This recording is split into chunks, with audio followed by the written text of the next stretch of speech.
How did your run come to an end? Like I said, I was having these meetings at each TV with Vince, and it got to the point where it was interesting because, in the beginning it was just me and Vince, but then later on, as I started complaining and stuff, basically, it was Vince and Jerry Briscoe standing next to him.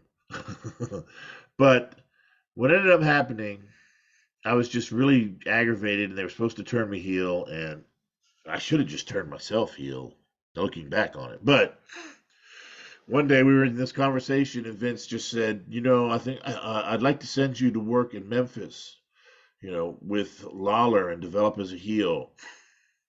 And he goes, I'll pay you $1,000 a week. Thing about it was, at that point, $1,000 a week was way more than I was making working for him on the main roster. Really? That's how sad it was. But anyway, he Wow. said that to me. I looked at him, and I looked at Jerry Briscoe. Yeah, that sounds great, Vince, but I'm going to need it in writing.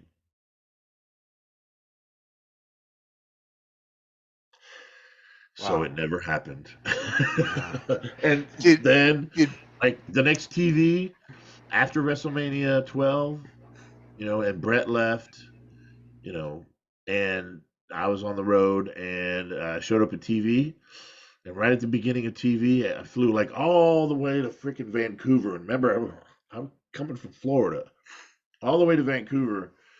And Jerry Briscoe walked up to me in the locker room and goes, Vince said you can go ahead on home. And I still had 8 or 9 months left on a damn new 1 year contract. I wasn't making no money and I couldn't work nowhere else. So that's how it ended. And I went home. I went back to the hotel with Austin. He shaved my head the rest of the way, and we got drunk. And he went back out on the road, and I waited a couple of days, and then I flew home. was your drug use ever an issue at work? Did it ever stop you from doing your job? No, no, nothing like that. But I did get to the point where I had to take, several painkillers to get in the ring and be effective. It became a routine. You wake up in the morning, like I had hurt my back in that angle with Triple H. We were doing a show. We were kind of practicing our match basically, and we were wrestling a live show in the Meadowlands Arena. And we did this spot where I charged him and he backdropped me over the top rope out of the ring. I did it every night perfectly, hooked the rope. There we go. This one night I missed the rope and I just went straight to the concrete on my ass and it screwed my back up. And that shortly after that was you wake up in the morning, take painkillers to get up and go to the gym. You take painkillers, when you have lunch. You take painkillers to get in the ring, and then you get out of the ring and take painkillers and go drink. And then you get back to the room and you take Xanax and Somas to go to sleep. And then you wake up and you start it all over again. And that's what it became. Well, you were talking about your drug use throughout the episode. Talk to us about what you're doing today.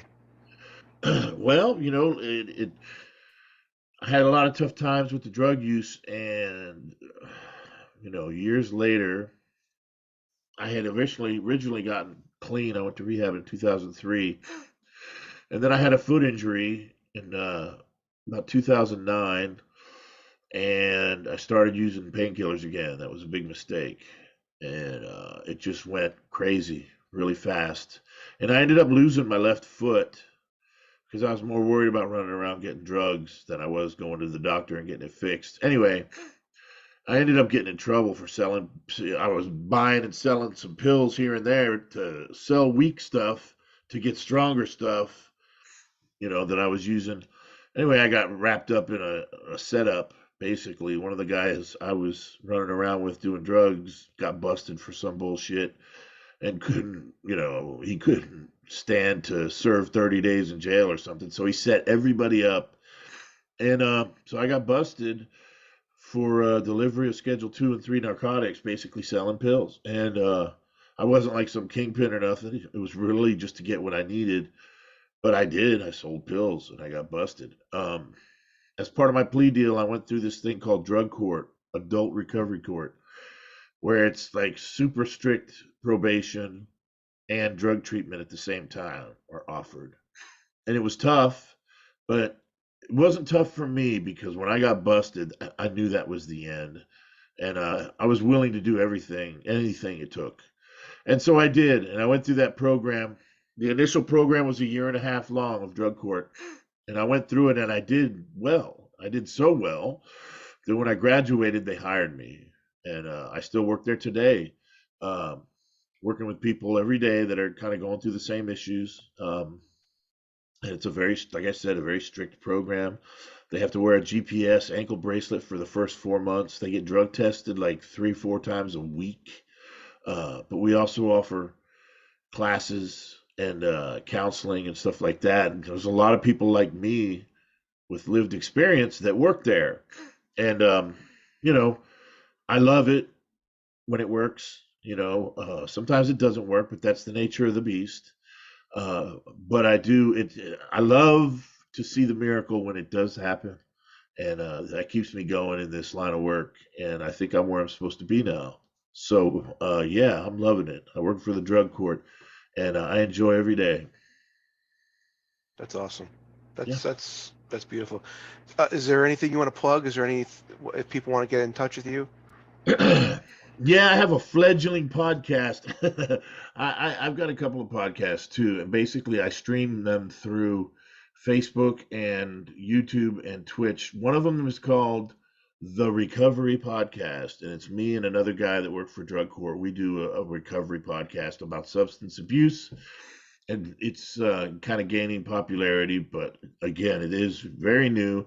And the other thing I do is called Trash Cam Live, and it's just basically me and my co-host sitting there shooting the shit about anything that's going on in the world. We talk wrestling, uh, we talk anything that comes up, and they are both live and fully interactive. The fans comment during the show, and we answer their comments and questions. But the Recovery Podcast is on Fridays at 8 p.m. Eastern Time, and it's on Facebook, Mike Drosy. It's on YouTube, Duke the Dumpster Official, and Twitch. It's on the Trash Cam Live account right now. Like I said, I'm still putting all this together, but the Trash Cam Live is on Saturdays at 7 p.m. Eastern. It's at the same three places. I tell everybody go to YouTube and look up Duke the Dumpster Official Trash Cam Live, and you'll find all the podcast stuff that I do. So yeah, YouTube Duke the Dumpster Official. You can see everything I do, and we just have a good time. It's fun. I have fun with it, and yeah, that's what I'm doing. Well, Mike, I think I told you this before we clicked record, so I'm gonna say it again. Being an enhancement talent, being a job guy, there's a lot of guys that wouldn't even talk to you at the WWF a lot, and you are always super cool.